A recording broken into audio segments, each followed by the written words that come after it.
சட்டம் செம் பகுதியில் வந்து நீங்கள் தேர்தலில் போட்டிடுறீங்க லேபர் பார்ட்டியில். தமிழ் மக்கள் எப்படி உங்களுக்கு ஹெல்ப் பண்ணணும்னு நீங்கள் யோசிக்கிறீங்க? Obviously எல்லாருக்கும் தெரியும் conservatives வந்து they're not doing very well. National polling is showing that அவ்வளவு நல்ல ரிசல்ட் வராதுன்னு நாங்கள் எதிர்பார்க்குறோம். ஸோ போட்டி வந்து ஸ்ரீலங்காவில் வந்து மிஸ்ஸிங் பர்சன்ஸை பற்றி நான் ஒரு அம்மாவை சந்தித்தேன். நான் ஐநா சபைக்கு போனிச்சேன். அவரோட மகனும் காணாமல் போயிட்டார், இனிமேல் தெரியாது எங்கேண்டு. அண்ட் அவரோட ஸ்டோரியை சொல்லிடுச்சு. எனக்கு நாங்களாக்கி இங்கே எப்படி இருக்கிறது பாவம். அங்கே மெயினாக பெண்களும் வயலன்ஸால் சஃபர் பண்ணுற விமன் அண்ட் கேர்ள்ஸுக்கு வந்து நாங்கள் சப்போர்ட் ப்ரொவைட் பண்ணுறோம். டிப்ரெஷன், ட்ரோமா அதோட டீல் பண்ணுறதுக்கும் நாங்கள் கவுன்சிலிங், வேறு நிறைய ப்ரோக்ராம்ஸ் இருக்குது, நிறைய கோர்சஸ் இருக்குது. ஸோ அந்த மாதிரி violence against women and girls வந்து இப்போ சரியான ஹையாக இருக்குது. எஸ்பெஷலி பேண்டமிக் டைம் வந்து இன்னும் கூட ஹையாக வந்தது. இப்போ ஸ்டாட்டிஸ்டிக்ஸின் படி 1 in 3 women get killed. போலீஸுக்கு போய் ஒரு கம்ப்ளைண்ட் பண்ணிங்கள் என்றால் போலீஸ் காசோ போலீஸ்மேன் வரதுக்கு வந்து நிறைய டைம் எடுக்குது. முதலாவது இப்போ நான் அர்ஜென்ட் ஒரு கம்ப்ளைண்ட் பண்ணிங்கள் என்றால் அது சில நேரம் ப்ரோசஸ் ஆகிறது இல்லை, அல்லாட்டி ப்ரோசஸ் ஆகிறதுக்கு லேபர் பார்ட்டி கியஸ்டாம சொல்லியிருக்கிறார். அவர் ஒரு எனர்ஜி கம்பெனி செட்டப் பண்ண போகிறார், கிரேட் பிரிட்டிஷ் எனர்ஜி. என்ன செய்யணும்னா ரென்ஸ் மோர்கேஜஸ் சரியாக ஹையாக இருக்கிறதுக்கு ரீசன் வந்து மெயினாக என்னென்னா ஸ்டாட்டிஸ்டிக்ஸின் படி இப்போ இன்னைக்கு ஒரு பிள்ளை பிறந்துச்சுன்னால் they cannot buy their first home until they are in there. ஆனால் இப்போ 20 yearsக்கு முதல்ல நீங்கள் பார்த்தீங்கள் என்றால் NHS main issue என்ன லேபர் பார்ட்டியோட சொல்லுங்க. The last time when Labour Party was in power, when they were in government in 1997 till 2010, அவையில் பவரில் இருந்துச்சு வந்து NHS satisfaction rates வந்து ஸ்ரீலங்காவில் நடந்தது வந்து இனப்படுகொலை தான். That it was human rights abuses and it was injustice, and the perpetrators of those human rights abuses should be held accountable. வணக்கம் கிருஷ்ணி. வணக்கம். அதாவது யாழ்ப்பாணத்தை பூர்வீகமாக கொண்ட நீங்கள் பிரித்தானியாவில் எவ்வளவு காலம் வசிக்கின்றீர்கள்? நான் இங்கே 2005 வந்தேன் நான். ஸோ ஒரு கிட்டத்தட்ட இப்போ 20 years இங்கே இருக்கிறேன். 20 வருடங்களாக நீங்கள் இருந்து கல்வித்துறையில் ஈடுபட்டுக்கின்ற பொழுது எவ்வாறு இந்த அரசியல் பிரவேசம் என்றது உங்களுக்கு ஏற்பட்டது? அரசியல் வந்து என்ன, இப்போ நாங்கள் தமிழாக்கள் வந்து எல்லாருக்கும் அரசியலில் ஒரு இன்ட்ரெஸ்ட் இருக்குது எங்களோட ஊரில் நடந்த பிரச்சனையால்.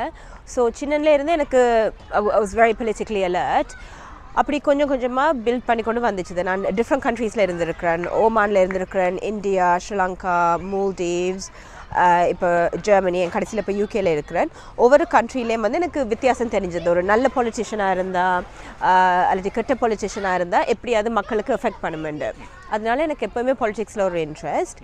அண்ட் அதுக்கு பிறகு வந்து நான் லோ செஞ்சேன். நான் எனக்கு ஓகே எப்படி நான் ஆக்களுக்கு ஹெல்ப் பண்ண முடியுமென்று யோசிச்சு நான் லோ செஞ்சேன். நான் அப்போ லீகல் ஃபீல்டில் ஒர்க் பண்ணுறச்சு நான் ரியலைஸ் பண்ணினேன். நான் லோவே வந்து நிறைய அன்ஃபேராக இருக்குது, நிறைய கஷ்டப்படுற ஆக்களுக்கு வந்து law is not on their side. So that's why I wanted to get into politics and do something to improve the world around us and provide support for people. இந்த அரசியலில் ஈடுபடுவதற்கு முன்னர் நீங்கள் சமூக சேவைகளிலே, தொண்டு நடவடிக்கைகளிலே, சேரிட்டி ஒர்க்கில் நீங்கள் ஈடுபட்டிருக்கிறீர்கள். அந்த சேரிட்டி ஒர்க் வந்து எப்படி இந்த மக்களை நோக்கி நீங்கள் அதை நகர்த்தி கொண்டு சென்றிருக்கிறீர்கள்? நான் அப்போ இப்போ வேலை செய்கிற இடம் வந்து யூகேல வந்து ஒரு charity organisation. It is one of UK's leading charity organisation that supports victims of abuse, all forms of abuse, gender based வயலன்ஸ்னு சொல்கிறது. ஸோ அதனால இந்த ஒர்க்குகளால் நான் என்ன செய்கிறேன்னால் இப்போ மெயினாக பெண்களும் கேர்ள்ஸும் வந்து விமன் அண்ட் கேர்ள்ஸ் வயலன்ஸால் சஃபர் பண்ணுற விமன் அண்ட் கேர்ள்ஸுக்கு வந்து நாங்கள் சப்போர்ட் ப்ரொவைட் பண்ணுறோம். ஆல்சோ வேறு என்ன செய்கிறோம்னா நாங்கள் வந்து நாங்கள் இப்போ லோவை பார்த்து அனலைஸ் பண்ணுவோம். இப்போ ஏதாவது ஒரு லோ இருந்துச்சுதுனால் அவைகளுக்கு வந்து அந்த கொடுக்க வேண்டிய சப்போர்ட் கொடுக்க இல்லாமல் இருந்துச்சுதுனால் நாங்கள் எம்பிஸோட கதைச்சு, பொலிட்டிஷியன்ஸோட கதைச்சு அதை மாற்றுறதுக்கு ட்ரை பண்ணுறோம்.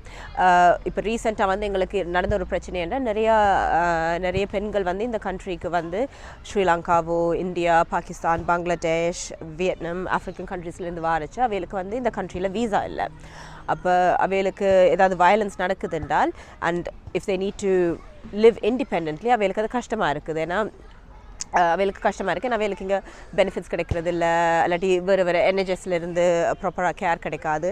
ஸோ அதுக்காண்டி நாங்கள் ட்ரை பண்ணி அண்ட் நாங்கள் மட்டுமில்லை வேறு மற்ற ஆர்கனைசேஷன்ஸும் சேர்ந்து அது இப்போ மாற்றிருக்கிறோம். So people women who are here who don't have British citizenship or who don't have indefinite leave to remain in the UK can still get benefits if they're in a certain dangerous situation. இப்போ உங்கள்கிட்ட இப்போ இலங்கை போன்ற நாடுகளில் இருந்து இங்கே புலம்பெயர்ந்திருக்கிறார்கள் abuse பண்ணப்பட்டாலோ அல்லது அவர்கள் மீது வன்முறை பிரயோகிக்கப்பட்டாலோ உங்களை எப்படி அவங்க தொடர்பு கொண்டு அதை எப்படி தங்களோட பிரச்சனைகளை தீர்க்கிறதான முயற்சிகளை எடுக்கலாம், எப்படி உங்களை அணுக முடியும்? ஸோ ஒரு நேஷ்னல் டொமஸ்டிக் அபியூஸ் ஹெல்ப்லைன் இருக்குது. ஸோ அது 24 ஹவர்ஸும் அந்த ஃபோன் வந்து ஒர்க் பண்ணும். ஸோ அதுக்குள்ளால அவையிலே டைரெக்டாக காண்டாக்ட் பண்ணலாம். நிறைய இடங்கள் என்ன நடக்குதுன்னால் ஹாஸ்பிட்டல்ஸில் வந்து எங்களோட ஆர்கனைசேஷனும் வேறு இந்த மாதிரி ஆர்கனைசேஷன்ஸ்லேருந்து ஆக்கள் அங்கே வேலை செய்கிறவையல். ஸோ அவையில் வந்து டாக்டர்ஸ் நர்சஸ் வந்து அவைகளுக்கு அலர்ட் பண்ணுவேணும், அல்லாட்டி போலீஸ் வந்து எங்களுக்கு ரிஃபரல்ஸ் மேக் பண்ணும்.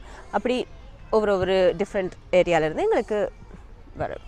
இந்த இந்த இந்த நடைமுறைகளை பார்க்குற பொழுது உங்களோட சேரிட்டி ஆர்கனைசேஷன் வந்து இப்போ நிறைய தேர்ட் வேர்ல்ட் கண்ட்ரிஸிலேருந்து இங்கே இடம்பெயர்ந்து வர்ற ஆக்கள் மூவ் பண்ணி வர்ற ஆக்கள் வந்து டிப்ரெஷன்ஸால் பாதிக்கப்படினம். அந்த டிப்ரெஷன்ஸ்ன்றதை விட டிவோர்ஸ் கேசஸ் அப்படி என்றெல்லாம் அந்த குடும்ப டொமஸ்டிக் வயலன்ஸ் எல்லாம் இருக்கிறதுனால அவங்க டிஃப்ரெண்ட்டான எக்ஸ்பீரியன்ஸ் எல்லாம் அவங்களுக்கு ஏற்படுது. அப்போ அதுகள் தொடர்பாகவும் நீங்கள் அட்வைஸ் பண்ணி செய்கிறீங்க? மேம் இப்போ நாங்கள் சப்போர்ட் ப்ரொவைட் பண்ணுறது என்றால் அவைகளுக்கு ஒன்று வந்து ரெஃப்யூஜஸ் இருக்குது. ஸோ அவைகளுக்கு நாங்கள் ரெஃப்யூஜஸுக்கு வந்து நாங்கள் காட்டுவோம் அவையில் இருக்கிறதுக்கு. அல்லாட்டி அவையில் ஹவுசிங் தேடினம் என்றால் அதுக்கும் நாங்கள் சப்போர்ட் பண்ணுவோம். ஹவுசிங் தேடி கொடுக்கறதுக்கு மற்ற வெல்ஃபேர் பெனிஃபிட்ஸுக்கெல்லாம் நாங்கள் சப்போர்ட் பண்ணுவோம். அது மட்டும் இல்லை, நீங்கள் சொன்ன மாதிரி இப்போ டிப்ரெஷன் ட்ரோமா அதோட டீல் பண்ணுறதுக்கும் நாங்கள் கவுன்சிலிங் வேறு நிறைய ப்ரோக்ராம்ஸ் இருக்குது, நிறைய கோர்சஸ் இருக்குது. ஃப்ரீடம் ப்ரோக்ராம்னு சொல்லி ஒன்று இருக்குது, இன் மை லைஃப்னு சொல்லி ஒரு ப்ரோக்ராம் இருக்குது. ஸோ அந்த மாதிரி ப்ரோக்ராமுக்கும் நாங்கள் அவையில் சென்ட் பண்ணுவோம். ஸோ சேரிட்டி ஆர்கனைசேஷன் என்ற வகையில் அதிலேருந்து நீங்கள் இந்த ஹெல்ப்களை செய்கிறீங்க. ஆனால் லேபர் பார்ட்டி கவர்மெண்ட் பவர் வந்தால் இந்த லேபர் பார்ட்டி வந்து எப்படி இதை ஹேண்டில் பண்ண போகுது, இப்படியான இஷ்யூஸை வந்து எப்படி ஹேண்டில் பண்ணும்? ஸோ இந்த மாதிரி violence against women and girls வந்து இப்போ சரியான ஹையாக இருக்குது, right? And especially pandemic time வந்து இன்னும் கூட ஹையாக வந்தது. So இப்போ ஸ்டாட்டிஸ்டிக்ஸின் படி 1 in 3 women get killed by an ex-partner. அப்போ கியர்ஸ்டாமர் லேபர் பார்ட்டியின் லீடர் வந்து சொல்லியிருக்கிறார், அவர் வந்து பவருக்கு வந்தார் என்றால் அதை வந்து அவர் சரியாக குறைப்பார். அண்ட் என்ன ஒரு பெரிய பிரச்சனை நடக்குதுண்டா, இப்போ லாஸ்ட் 14 இயர்ஸாக கன்சர்வேட்டிவ்ஸ் வந்து பவரில் இருந்துச்சு. அவையில் வந்து போலீஸிங்கை கட் பண்ணிட்டேன். இப்போ பழைய மாதிரி நீங்கள் இங்கே அது நடந்து தெரிஞ்சிங்கன்னா பழைய மாதிரி நீங்கள் கம்யூனிட்டி போலீஸ் ஆஃபீஸரை கண்டிருக்க மாட்டீங்க ரீசெண்ட் இயர்ஸில். ஸோ கியர் வந்து சொல்லியிருக்கிறார் தான் திரும்ப வந்து அதை ரீபில்ட் பண்ணுவேன். கூட போலீஸ் வந்து நெய்பர்ஹுட் போலீஸிங்க வந்து ஸ்ட்ரீட்ஸில் இருக்குது. ஸோ அது வந்து ஹெல்ப் பண்ணும், ரைட்? இந்த மாதிரி வயலன்ஸ் அகேன்ஸ்ட் விமன் சஃபர் பண்ணுற ஆக்களுக்கு வந்து அது ஹெல்ப் பண்ணும். ஏன்னா இப்போ நிறைய கேசஸ் வந்து நீங்கள் போலீஸுக்கு போய் ஒரு கம்ப்ளைண்ட் பண்ணீங்கள் என்றால் போலீஸ் ஆக்கள் வாரது வந்து போலீஸ் காசோ போலீஸ்மேன் வாரதுக்கு வந்து நிறைய டைம் எடுக்குது முதலாவது. ரெண்டாவது வந்து நீங்கள் இப்போ நான் அர்ஜென்ட் ஒரு கம்ப்ளைண்ட் பண்ணீங்கள் என்றால் அது சில நேரம் ப்ரோசஸ் ஆகிறது இல்லை, அல்லாட்டி ப்ரோசஸ் ஆகிறதுக்கு வருஷம் எடுக்கும். இப்போ ஜுடிஷியல் சிஸ்டம் எல்லாம் வந்து அப்படி தான் இருக்குது. கோர்ட்ஸ் எல்லாம் கேசஸ் வந்து நிறைய நாள் எடுக்குது அது செய்கிறதுக்கு. ஸோ இதெல்லாம் வந்து லேபர் பார்ட்டி பவருக்கு வந்துச்சுன்னா மாற்றி அது வந்து அவைகளுக்கு இம்ப்ரூவ் பண்ணும். இந்த லேபர் பார்ட்டி இப்படி பவருக்கு வந்து எல்லாம் இம்ப்ரூவ் பண்ணுற இந்த நேரத்தில் சோஷியல் இஷ்யூஸ்ன்றது நிறைய இருக்குது. இப்போ பில்ஸ் பே பண்ணுறது, யூட்டிலிட்டி பில்ஸ் இஷ்யூஸ் இருக்குது, மோட்கேஜ் இஷ்யூஸ் இருக்குது, இன்ட்ரெஸ்ட் ரேட் ஹையாக வர்ற ப்ராப்ளம்ஸ் இருக்குது. அதாலே அந்த விடயங்களாலேயே ஒரு ஃபேமிலிஸ் வந்து தங்களோட லைஃப்பை கொண்டு போகிறதுக்கான ஸ்ட்ரகிள்லேயே அவங்களுக்கு இந்த நீங்கள் சொன்ன வயலன்ஸ், டொமஸ்டிக் வயலன்ஸ் எல்லாம் அதுவும் ஒரு ரீசன். இந்த எக்கனாமிக்கல் கிரைசிஸ் இது எல்லாத்தையும் சேர்த்து அப்போ அதுக்கு லேபர் பார்ட்டி அது என்ன செய்ய போகுது, அதில் உங்களோட வாய்ஸ் எப்படி இருக்குது? Okay. So with regards to rent, mortgages and bills, over the last few years வந்து சரியான ஹையாக போயிட்டுது. இன்ஃப்ளேஷன் வந்து சரியாக ஹையாக வந்துட்டுது. For the first time in like 40-50 இயர்ஸில் வந்து inflation was the highest in 2023. So அதுக்கு வந்து டீல் பண்ணுறதுக்கு வந்து லேபர் பார்ட்டிகிட்ட ஒரு பிளான் இருக்குது. முதலாவது என்னென்னா லேபர் பார்ட்டி கியர்ஸ்டாமர் சொல்லியிருக்கிறார், அவர் ஒரு எனர்ஜி கம்பெனி செட்டப் பண்ண போகிறார், கிரேட் பிரிட்டிஷ் எனர்ஜி. அது அந்த கிரேட் பிரிட்டிஷ் எனர்ஜி வந்து என்ன செய்யும்னா ஒரு எலக்ட்ரிசிட்டி பில்ஸ் அதெல்லாம் குறைக்கும் முதலாவது. ரெண்டாவது வந்து இப்போ ரெண்ட்ஸ் மோர்கேஜஸ் சரியாக ஹையாக இருக்கிறது பண்ணுறதுக்கு ரீசன் வந்து இந்த கண்ட்ரியில் லாஸ்ட் 14 இயர்ஸாக நாங்கள் நிறைய பில்ட் பண்ணலை. அதர் யூரோப்பியன் கண்ட்ரீஸுக்கு நீங்கள் கம்பேர் பண்ணி பார்த்தீங்கன்னா எங்களோட ஆவரேஜ் வந்து வலி லோவாக இருக்குது. நாங்கள் வீடு கட்டுற ஆவரேஜ். ஸோ இன்னும் கூட வீடுகள் நாங்கள் கட்டணும். ஸோ கேசாமல் சொல்லியிருக்கிற தான் பவருக்கு வந்தோன்னா கட்டாயம் இன்னும் கூட வீடு கட்டுவார். ஸோ ஆப்வியஸ்லி கூட வீடு கட்டினோம்னா லைக் மோர்கேஜஸ் குறையும், ரெண்ட்ஸ் வந்து குறையும். அண்ட் மெயினாக என்னென்னா ஸ்டெட்டிஸ்டிக்ஸின் படி இப்போ இன்னைக்கு ஒரு பிள்ளை பிறந்துச்சுன்னால் they cannot buy their first home until they are in their 40s. ஆனால் இப்போ 20 இயர்ஸுக்கு முதல்ல நீங்கள் பார்த்தீங்கன்னா நிறைய ஆட்கள் they were able to buy their first houses or homes when they were in their 20s. So அதை மாற்றுறதுக்காண்டியும் கேஸ்டாமல் சொல்லியிருக்கிறார் அவர் வீடு கட்டுவாருண்டு. அதுக்கு இப்போ சில பேருக்கு வந்து அப்படி வீடு கட்டுறது வந்து ஐயோ வீடு கட்டினா லைக் வடிவில்லாமல் போகுமே, இப்படி ஏரியா சரி நல்லா இருக்காது என்று இருக்குது என்ற ஐடியா இருக்குது. பட் எங்களோட பிளான் என்னென்னா அப்படி வீடு கட்டினோம்னா நாங்கள் ப்ராப்பர் வீடுகள் கட்டணும், அந்த சரியான ஏரியாவில் கட்டணும், ப்ராப்பர் வீடுகள் கட்டணும், அதுக்கு ஒரு ப்ராப்பர் இன்ஃப்ராஸ்ட்ரக்சர் இருக்கணும். ஸோ ஒரு வீடு கட்டினோம்னா நாங்கள் யோசிக்கணும் அங்கே சுற்றி இருக்கிற ஏரியாக்களில் ஸ்கூல்ஸ் இருக்குதா. இப்போ ஒரு ஃபேமிலி வந்து ஒரு குடும்பம் வந்து அந்த வீட்டுக்கு மூவ் பண்ணினோம் என்றால் அவையோட பிள்ளைகளுக்கு போகிறதுக்கு ஸ்கூலில் இடங்கள் இருக்குதா, கார் பார்க்கிங் ஸ்பேசஸ் இருக்குதா, இப்படி இந்த மாதிரி பார்க்ஸ் அதுகள் இருக்குதா, ஜிபி சர்ஜரிஸில் வந்து இந்த மாதிரி எத்தனை பேர் இருக்கிறோம் அந்த ஆக்கள் அங்கே மூவ் பண்ணினோம்னா ஜிபி சர்ஜரிஸில் enough if they have enough resources to take on more people. So that's the plan, and that's how we can make things better and also reduce bills and rents and mortgages. Same time இந்த NHS இஷ்யூன்றது வந்து பெரிய huge இஷ்யூவாக இருக்குது. வெயிட்டிங்கில் இருக்கிறது, waiting list times, அந்த NHS பிரச்சனைன்றது last 14 இயர்ஸில் ப்ரீவியஸில் இல்லாத அளவுக்கு இப்போ மக்கள் வந்து ஃபேஸ் பண்ணுற மாதிரி ஃபீல் பண்ணுறாங்க. ஸோ அந்த NHS மெயின் இஷ்யூவுக்கு என்ன லேபர் பார்ட்டியோட சொல்யூஷன்? So NHS வந்து கிரியேட் ஆனது லேபர் பார்ட்டியால் after the second world war. And அதே மாதிரி the last time when Labour Party was in power, when they were in government in 1997 till 2010 அவையில் பவரில் இருந்துச்சு வந்து NHS satisfaction rates வந்து சரியான ஹையாக இருந்தது. The world was looking at us and thinking, oh my god, like நாங்கள் NHS வச்சு எவ்வளோ சாதிக்கிறோம்னு. ஆனால் நீங்கள் சொன்ன மாதிரி லாஸ்ட் 14 இயர்ஸாக வந்து அப்படியே அந்த சாட்டிஸ்ஃபேக்ஷன் லெவல் குறைஞ்சி இப்போ ஆளும் லோவஸ்ட்டில் இருக்குது. நீங்களே இப்போ உங்களுக்கே தெரியும், உங்களுக்கு சோமிலாட்டி நீங்கள் ஜிபிக்கு காலையில் எடுத்தீங்களான்னு முதலாவது நீங்கள் 8 மணிக்கு எடுக்கணும் ஜிபிக்கு, ரைட்? அடுத்து லைனில் கன நேரம் வெயிட் பண்ணணும் ஒரு அப்பாயின்மெண்ட் எடுக்கிறதுக்கு, அது கூட சில நேரம் கிடைக்காது. ஸோ லேபர் பார்ட்டின்ற பிளான் வந்து NHS நாங்கள் ரீபில்ட் பண்ணணும், இன்னும் கூட பெட்டர் ஆக்கணும். அண்ட் அவையில் என்ன செய்ய போயினோம்னா like they're going to put in 40,000 extra appointments so that அந்த பழைய இப்போ பேக்லாகில் இருக்கிற நிறைய கேசஸோட டீல் பண்ணலாம். ஏன்னா சில பேர் வந்து இப்போ 1 year ஆப்ரேஷன்ஸுக்கு வெயிட் பண்ணி கொண்டிருக்கணும், நடக்குதில்ல. ஸோ அந்த மாதிரி அந்த பேக்லாக்ஸை வந்து நாங்கள் டீல் பண்ணுறதுக்கு இன்னும் கூட ஸ்டாஃப் ரெக்ரூட் பண்ணி கூட அப்பாயின்மெண்ட்ஸ் கொடுத்து இம்ப்ரூவ் பண்ணணும். அண்ட் இன்னும் ஒரு ப்ராமிஸ் வந்து மேக் பண்ணியிருக்கிறார் Wes Streeting. He's the shadow health secretary. அவர் என்ன சொல்லியிருக்கிறாருன்னா லண்டனுக்குள்ள வந்து சில ஹாஸ்பிட்டல்ஸை வந்து அவர் ரீபில்ட் பண்ண போகிறார். ரீபில்ட் பண்ணி that he's going to improve the services there. And எனக்கு சரியான டிலைட்டட் என்னண்டா அதில் இருக்கிற ஒரு ஹாஸ்பிட்டல் வந்து சட்டன் சீமில் இருக்கிற மக்களால் யூஸ் பண்ணப்படுற ஹாஸ்பிட்டல், சென்ட் ஹெலியோ ஹாஸ்பிட்டல். அது இப்போ சரியான like the condition is very very poor at the moment. So he's going to rebuild it and improve it. அதே மாதிரி வேறு நிறைய ஹாஸ்பிட்டல்ஸுக்கும் அவையில் இம்ப்ரூவ் பண்ணி ரீபில்ட் பண்ண போயினோம். இந்த சட்டம் செம் பகுதியில் வந்து நீங்கள் தேர்தலில் போட்டிடுறீங்க லேபர் பார்ட்டியில். இதில் உங்களோட சான்ஸ், வின்னிங் சான்ஸுக்கு வந்து தமிழ் மக்கள் எப்படி உங்களுக்கு ஹெல்ப் பண்ணணும்னு நீங்கள் யோசிக்கிறீங்கள்? ஏன்னா இப்போ கனடாவுக்கு அடுத்ததாக UK, பிரிட்டனில் தான் தமிழ் பாப்புலேஷன் டயஸ்பொராண்ட எண்ணிக்கை வந்து கூடுதலாக இருக்குது. அப்போ அது அப்படி இருந்தும் இது வரைக்கும் எந்த ஒரு தமிழ் பிரதிநிதித்துவமும் நாடாளுமன்றத்துக்கு பார்லிமெண்ட்டுக்கு இருக்கையில் தமிழ் ரெப்ரசன்டேட்டிவ். ஸோ இதுக்கு வந்து தமிழ் மக்கள் இந்த முறை எப்படி இதை யூஸ் பண்ணிக்கொள்ளலாம்னு நீங்கள் அட்வைஸ் பண்ணுறீங்க? ஓகே, இப்போ சச்சன் டீமில் வந்து எப்படி தமிழாக்கள் ஹெல்ப் பண்ண முடியும் என்றால், இது வந்து இப்போ நடக்க போகிற இந்த எலெக்ஷன் வந்து சரியான க்ளோஸாக இருக்க போகுது. ட்ரெடிஷ்னலி லேபர் சட்டன் டீமில் முந்தி ஜெயிச்சதில்லை, எப்போவுமே கன்சர்வேட்டிவாக தான் இருந்தது. 1997 முதலாவது தடவை லிப்டம்ஸுக்கு போனது. ஸோ அப்புறம் லிப்டம்ஸ் வந்து கொஞ்ச நாள் இருந்தவையல், அதுக்கு பிறகு வந்தது வந்து கன்சர்வேட்டிவ் எம்பி. அந்த கன்சர்வேட்டிவ் எம்பி வந்து இந்த தடவை ஸ்டாண்ட் டவுன் பண்ணுறார். அவர் திரும்ப ரீஎலெக்ஷன் சீக் பண்ணலை. அண்ட் கன்சர்வேட்டிவ் கேண்டிடேட்டும் லிபரல் கேண்டிடேட்டும் நானும் தான் எங்களுக்குள்ள தான் ஒரு 3 ஹோர்ஸ் ரேஸாக இருக்க போகுது. Obviously எல்லாருக்கும் தெரியும் conservatives வந்து they're not doing very well. National polling is showing that. So அவர் வந்து அவருக்கு அவ்வளவு நல்ல ரிசல்ட் வராதுன்னு நாங்கள் எதிர்பார்க்குறோம். ஸோ போட்டி வந்து லேபருக்கும் லிப்டமுக்கும் நடுவில் தான் இருக்க போகுது. அண்ட் இங்கே வந்து thousands of தமிழாக்கள் சட்டனுக்குள்ள இருக்கணும். ஸோ அவையில் எல்லாரும் வந்து லேபர் பார்ட்டிக்கு சப்போர்ட் பண்ணி, ஏன்னா லேபர் பார்ட்டி எப்போவுமே வந்து எங்களை மாதிரி ஆக்களுக்கு சப்போர்ட்டிவாக இருக்கிற ஆக்கள். ஸோ லேபர் பார்ட்டிக்கு ஓட் பண்ணி, அது மட்டும் இல்லை ஒரு தமிழ் பிள்ளை நிற்கிறாண்டு எனக்கும் ஓட் பண்ணினா நாங்கள் கட்டாயம் இங்கே ஜெயிக்கலாம்.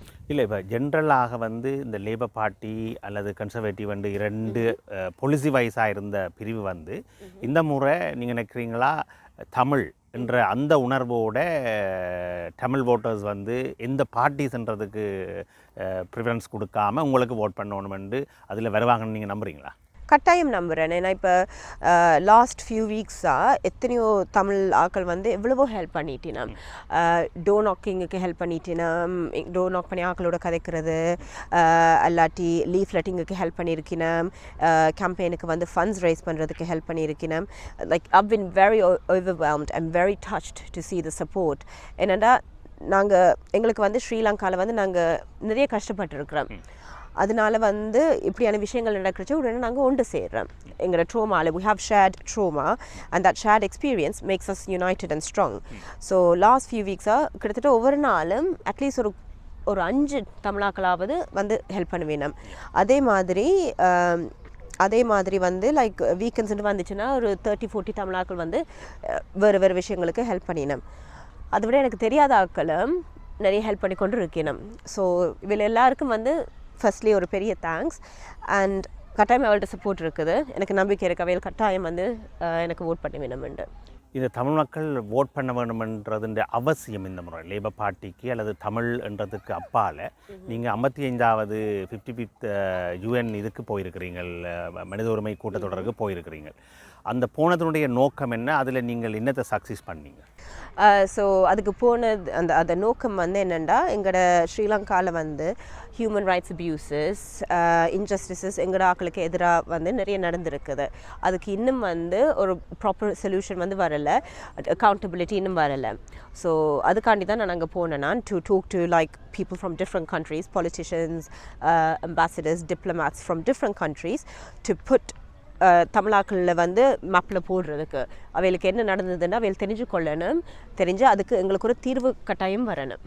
ஸோ அதுக்காண்டி தான் நாங்கள் போனேன். நான் இந்த முள்ளிவாய்க்கால் படுகொலை என்றது, இன படுகொலை என்றது மட்டத்தில் சர்வதேசத்தில் பேசப்பட்டு கொண்டு வருகிற போது காணாமலாக்கப்பட்டவர்களுக்கான போராட்டமும் கடந்த பல மாதங்களாக இலங்கையில் தொடர்ந்து கொண்டிருக்குது. அப்போ இது தொடர்பாக அவர்கள்லாம் சொல்கிறாங்களேன்னு சொன்னால் உள்நாட்டில் இன்டர்னலாக வந்து இந்த பிரச்சனையை தீர்க்க இயலாது, சொல்யூஷனுக்கு வர இயலாது. ஸோ இன்டர்நேஷ்னல் சர்வதேசத்தினுடைய தலையீடு வந்து அவசியம் என்று சொல்லுது. அந்த இடத்துல லேபர் பார்ட்டின்டையும் உங்களோட வாய்ஸும் எப்படி இருக்கும்? ஸோ மிஸ்ஸிங் பர்சன்ஸை பற்றி நான் ஒரு அம்மாவை சந்தித்தது. நான் ஐநா சபைக்கு போனிச்சேன். அவட மகனும் காணாமல் போயிட்டார், இனிமேல் தெரியாத எங்கேண்டு. அண்ட் அவளோட ஸ்டோரியை சொல்கிறச்சு எனக்கு நாங்களாக்கி இங்கே இப்படி இருக்கிறது பாவம், அங்கே எத்தனையோ பேர் இன்னும் கஷ்டப்பட்டு கொண்டு இருக்கணும். ஸோ இப்போ நீங்கள் சொன்னதுக்கு வந்து என்னென்னா, லேபர் பார்ட்டி வந்து கியர்ஸ்டாமை வந்து ஒரு அறிக்கை இட்டிருக்கிறார். அவர் சொல்லியிருக்கிறாங்க ஸ்ரீலங்காவில் நடந்தது வந்து இனப்படுகொலை தான், that it was human rights abuses and it was injustice and the perpetrators of those human rights abuses should be held accountable. அவரே சொல்லியிருக்கிறார். அண்ட் அவர் கமிட் பண்ணியிருக்கிறார், அதாவது தமிழாக்களுக்கு வந்து தான் ஒர்க் பண்ணுவேன் and that Tamil people need lasting peace and a lasting solution. ஏற்கனவே உங்களோட Labour party press கான்ஃபரன்ஸில்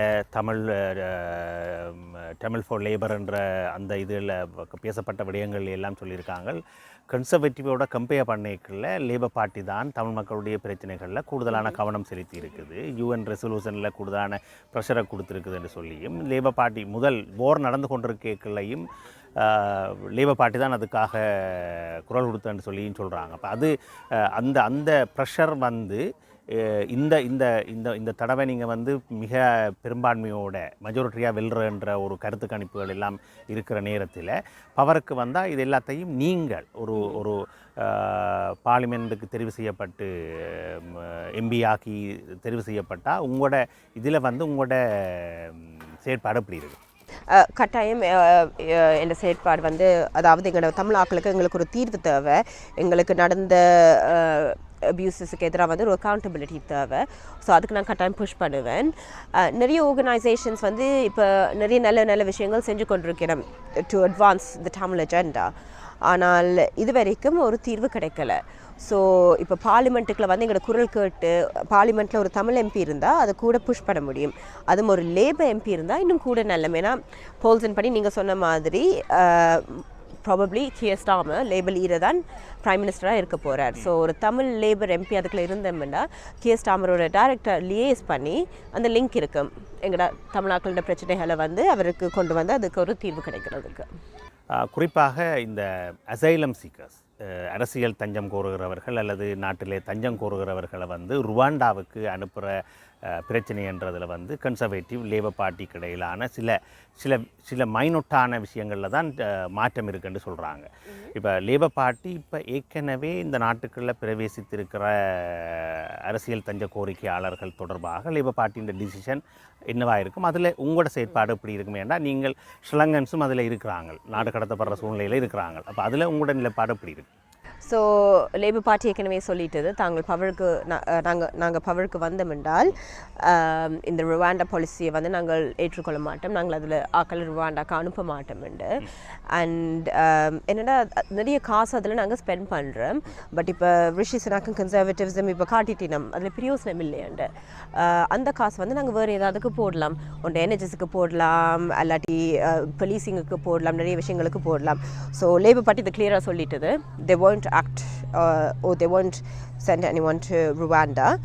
And but நாங்கள் வேறு சொல்யூஷன் நாங்கள் கண்டுபிடிக்கணும் எப்படியும் அசைலம் சீக்கர்ஸுக்கு என்ன செய்யலாம்னு சொல்லி. ஸோ இன்னும் அதை obviously நாங்கள் பவருக்கு வந்த பிறகு then that's a conversation we can have and see what can be done around it. Okay, இறுதியாக இந்த உங்களோட தேர்தலில் போட்டியிடுகிற நேரத்தில் உங்களுடைய பிரதேச அல்லது வாக்காளர்களுக்கு வந்து ஏன்னா தமிழ் ஸ்பீக்கிங் பீப்புள்ன்றது தனியாக ஸ்ரீலங்காவில் இருந்து வந்த தமிழ் மட்டும் இல்லை, நோர்தன் ஈஸ்ட் தமிழ் மட்டும் இல்லை, இலங்கையில் வந்து அப்கண்ட்ரி அல்லது வடக்கு கிழக்கில் உள்ள முஸ்லீம் மக்கள் எல்லாம் தமிழ் பேசுகின்ற மக்களாக இருக்குன்னு, அதே போல் இந்தியாவிலிருந்து தமிழ்நாட்டிலிருந்து வந்தவங்களும் இருக்கிறாங்க. அப்போ உங்களோட பிரதேசத்தில் இதில் தமிழ் ஸ்பீக்கிங் பீப்புள் வந்து எப்படி ஓட் பண்ண வேணும் அல்லது அவர்களுடைய பங்களிப்பு என்ன வேணும், அவங்கள்ட்ட என்ன நீங்கள் ரிக்வெஸ்ட் பண்ணுறீங்க? என்ன ரிக்வெஸ்ட், முதலாவது வந்து நான் என்ன சொல்லணும்னா you have a right to vote. நிறைய கண்ட்ரீஸில் வந்து நிறைய ஆக்களுக்கு அந்த ரைட் இல்லை. ஈவன் ஸ்ரீலங்காலையும் எங்கள் தமிழ் ஆக்களுக்கு வந்து நாங்கள் we couldn't vote properly the way that we want because we are a minority. So please exercise your right to vote. July 4th election நடக்குது. ஸோ கட்டாயம் vote பண்ணுங்க அண்ட் கட்டாயம் லேபர் பார்ட்டிக்கு vote பண்ணுங்க. ஏன்னா லேபர் பார்ட்டி வந்து தமிழாக்களுக்காண்டி like ஸ்ரீலங்காவில் நடந்த பிரச்சனைகளை பற்றி என்ன செய்ய போயிடணும்னு சொல்லியிருக்கிறேன். அண்ட் மற்ற தமிழாக்களுக்கும் நான் வெளில சொன்ன மாதிரி Labour party has always been on the side of Tamil people, right? So கட்டாயம் லைக் லேபர் பார்ட்டிக்கு வந்து vote பண்ணுங்க. அதை விட பொதுவாக நீங்கள் பார்த்தீங்களென்றால் இந்த கண்ட்ரி வந்து லாஸ்ட் 14 இயர்ஸாக வந்து சரியாக லைக் பேடாக போய் கொண்டிருக்கு. It's deteriorated and there needs to be a change to improve things around here, whether it's to do with social care, health care, housing, எல்லாத்தையும் பார்த்தா கண்டிஷன்ஸ் வந்து சரியான மோசமாக இருக்குது. லேபர் பார்ட்டிக்கு வந்து ஒரு பிளான் இருக்குது that they want to improve things. They've already set a few steps for changes. So please go and vote for Labour. நன்றி கிருஷ்ணி ரிஷிகர். உங்களுடைய தேர்தலில் போட்டியிட்டு நீங்கள் வெற்றி பெறுகின்ற பொழுது தமிழ் பேசுகின்ற மக்களுக்கு நீங்கள் ஆற்றக்கூடிய பணிகள் என்ன, பொதுவாக உங்களுடைய பிரதேசத்திலே வாழ்கின்ற மல்டி எத்னிக் கல்ச்சரோடு இருக்கின்ற எல்லா இன மக்களுக்கும் நீங்கள் எவ்வாறு சேவை செய்ய போகிறீர்கள் என்ற விடயங்கள் பற்றி தெளிவான ஒரு விளக்கத்தை தந்திருந்தீர்கள். எங்களோடு இணைந்திருந்தமைக்காக மீண்டும் நன்றியை தெரிவித்துக் கொள்கிறோம். என்னை இங்கே கூப்பிட்டு இந்த இன்டர்வியூ செஞ்சதுக்கும் ரொம்ப ரொம்ப நன்றி. நன்றி. தேங்க்யூ.